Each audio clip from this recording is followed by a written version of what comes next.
వేల సంవత్సరాల క్రితం ఈ సృష్టి మొత్తం 5 మూలతత్వాలతో ఏర్పడిందని భారతీయ శాస్త్రాలు చెబుతున్నాయి.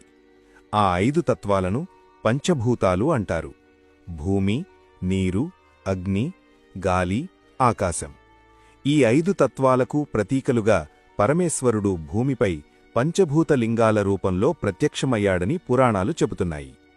ఆ 5 పవిత్ర క్షేత్రాలలో ఒకటి అగ్నితత్వానికి ప్రతీకగా నిలిచిన మహాదివ్య క్షేత్రం అరుణాచలంలో ఉన్న అరుణాచలేశ్వరస్వామి. అక్కడికి వెళ్లినవారి జీవితం అరుణాచలం ముందు, అరుణాచలం తర్వాత అని మారిపోతుందని అంటారు. అంతంలేని అగ్నిస్తంభంగా ప్రత్యక్షమైన పరమేశ్వరుడు ఆ అగ్నిస్తంభమే తరువాత భూమిపై ఒక పవిత్ర పర్వతంగా మారింది. ఈరోజు మనం అరుణాచలం అని పిలిచే ఆ మహాపర్వతం వెనుక ఉన్న పూర్తి కథను ఇప్పుడు మనం తెలుసుకుందాం. అది సత్యయుగం. అప్పటికే బ్రహ్మ సృష్టించడం మొదలుపెట్టాడు.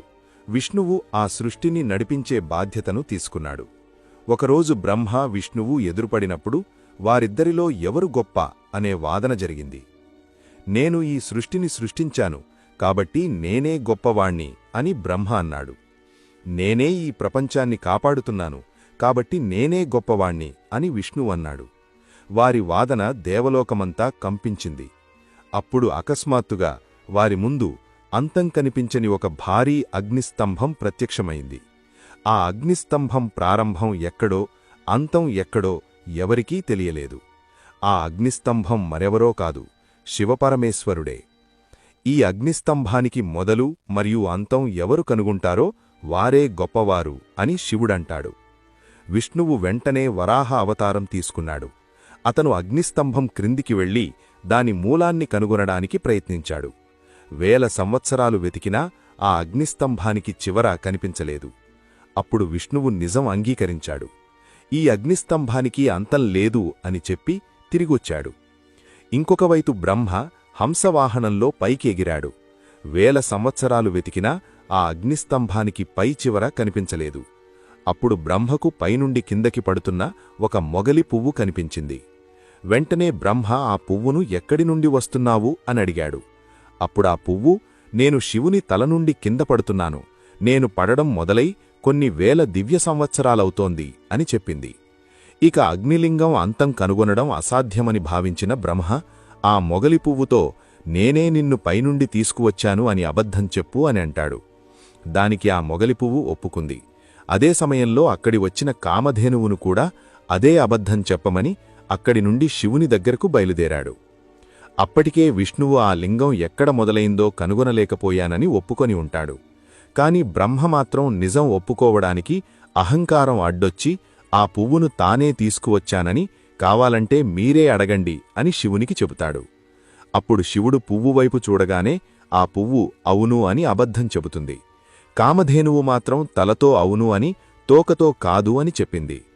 అబద్ధం చెప్పినందుకు బ్రహ్మాను భూలోకంలో పూజించరు అని, మొగలి పువ్వు పూజకు పనికిరాని పువ్వుగా మిగిలిపోతుంది అని శపిస్తాడు. కాని తలతో అబద్ధం చెప్పి తోకతో నిజం చెప్పినందుకు కామధేనువుని మాత్రం తలకు నమస్కరించకూడదు, వెనుక భాగం మాత్రమే పూజించవచ్చు అని చెబుతాడు. తన తప్పును తెలుసుకున్న బ్రహ్మ తన అహంకారాన్ని, అజ్ఞానాన్ని తొలగించిన ఆ అగ్నిలింగం రూపంలో భూలోకంలో పరమేశ్వరుణ్ణి కొలువుతీరమని కోరతాడు. అలా బ్రహ్మ కోరిక ప్రకారం ఆ అగ్నిలింగమే అరుణాచలంలోని అరుణగిరి అనే కొండగా మారింది. అయితే ఈ అరుణగిరే సత్యయుగంలో మండే అగ్నిజ్వాలగా, త్రేతాయుగంలో బంగారు పర్వతంగా, ద్వాపరయుగంలో రత్నపర్వతంగా, చివరిగా కలియుగంలో మట్టికొండలా మారింది. అలా ఏర్పడిన అగ్నిలింగం చుట్టూ దిక్కులను పాలించే అష్టదిక్పాలకులు వాళ్ల శక్తిని ఉపయోగించి 8 లింగాలను ప్రతిష్ఠించారు. అరుణాచలంలో మనం చూసే ఈ మట్టికొండే ప్రపంచంలోకల్లా అతిపెద్ద శివలింగమని స్కందపురాణంలోని అరుణాచల మహత్యంలో చెప్పబడింది. ప్రతి సంవత్సరం కార్తీకమాసంలో అరుణాచలం పర్వత శిఖరంపై ఒక భారీ దీపాన్ని వెలిగిస్తారు. ఆ దీపం శివుడు అగ్నిస్తంభంగా ప్రత్యక్షమైన ఆ మహాక్షణాన్ని గుర్తుచేస్తుంది. ఆ మహోత్సవాన్నే కార్తీక దీపం అని పిలుస్తారు. అరుణాచలం ఒక పర్వతం కాదు, అది స్వయంగా శివుడి రూపం.